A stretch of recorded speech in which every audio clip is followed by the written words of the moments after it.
साहूकार को मिला संतान प्राप्ति का वरदान।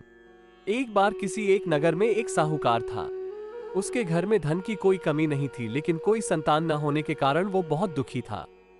संतान प्राप्ति के लिए वो हर सोमवार को व्रत रखता था और पूरी श्रद्धा के साथ शिव मंदिर जाकर भगवान शिव और माता पार्वती की पूजा करता था। उसकी भक्ति देखकर एक दिन मां पार्वती प्रसन्न होकर भगवान शिव से साहूकार की मनोकामना पूर्ण करने का निवेदन किया। पार्वती जी के आग्रह पर भगवान शिव ने कहा कि हे पार्वती, इस संसार में हर प्राणी को उसके कर्मों का फल मिलता है और जिसके भाग्य में जो हो उसे भोगना ही पड़ता है। लेकिन पार्वती जी ने साहूकार की भक्ति देखकर उसकी मनोकामना पूर्ण करने की इच्छा व्यक्त की। माता पार्वती के आग्रह पर शिवजी ने साहूकार को पुत्र प्राप्ति का वरदान तो दिया, लेकिन उन्होंने बताया कि यह बालक 12 वर्ष तक ही जीवित रहेगा। माता पार्वती और भगवान शिव की बातचीत को साहूकार सुन रहा था, इसलिए उसे ना तो इस बात की खुशी थी और ना ही दुख।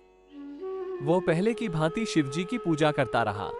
कुछ समय के बाद साहूकार की पत्नी ने एक पुत्र को जन्म दिया। जब वो बालक 11 वर्ष का हुआ तो उसे पढ़ने के लिए काशी भेज दिया गया। साहूकार ने पुत्र के मामा को बुलाकर उसे बहुत सारा धन देते हुए कहा कि तुम इस बालक को काशी विद्या प्राप्ति के लिए ले जाओ। तुम लोग रास्ते में यज्ञ कराते जाना और ब्राह्मणों को भोजन दक्षिणा देते हुए जाना। दोनों मामा भांजे इसी तरह यज्ञ कराते और ब्राह्मणों को दान दक्षिणा देते काशी नगरी निकल पड़े। इस दौरान रात में एक नगर पड़ा जहां नगर के राजा की कन्या का विवाह था, लेकिन जिस राजकुमार से उसका विवाह होने वाला था वो एक आंख से काना था। राजकुमार के पिता ने अपने पुत्र के काना होने की बात को छुपाने के लिए सोचा क्यों न उसने साहूकार के पुत्र को दूल्हा बनाकर राजकुमारी से विवाह करा दूं। विवाह के बाद इसको धन देकर विदा कर दूंगा और राजकुमारी को अपने नगर ले जाऊंगा।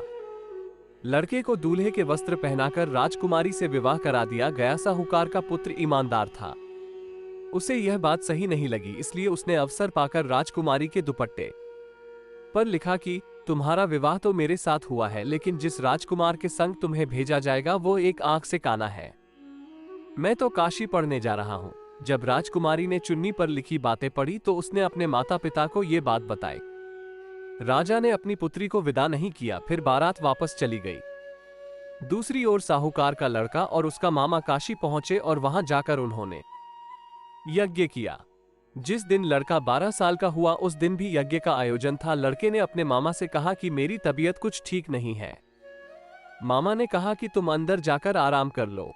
शिवजी के वरदानुसार कुछ ही देर में उस बालक के प्राण निकल गए। मृत भांजे को देख उसके मामा ने विलाप करना शुरू किया। संयोगवश उसी समय शिवजी और माता पार्वती उधर से जा रहे थे। पार्वती माता ने भोलेनाथ से कहा, स्वामी, मुझे इसके रोने के स्वर सहन नहीं हो रहा, आप इस व्यक्ति के कष्ट को अवश्य दूर करें। इधर साहूकार और उसकी पत्नी भूखे प्यासे रहकर बेटे की प्रतीक्षा कर रहे थे।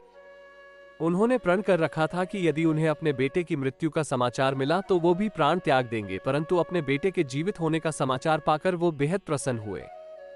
उसी रात भगवान शिव ने साहूकार के स्वप्न में आकर कहा, हे श्रेष्ठी, मैंने तेरे सोमवार के व्रत करने और व्रत कथा सुनने से प्रसन्न होकर तेरे पुत्र को लंबी आयु प्रदान की है।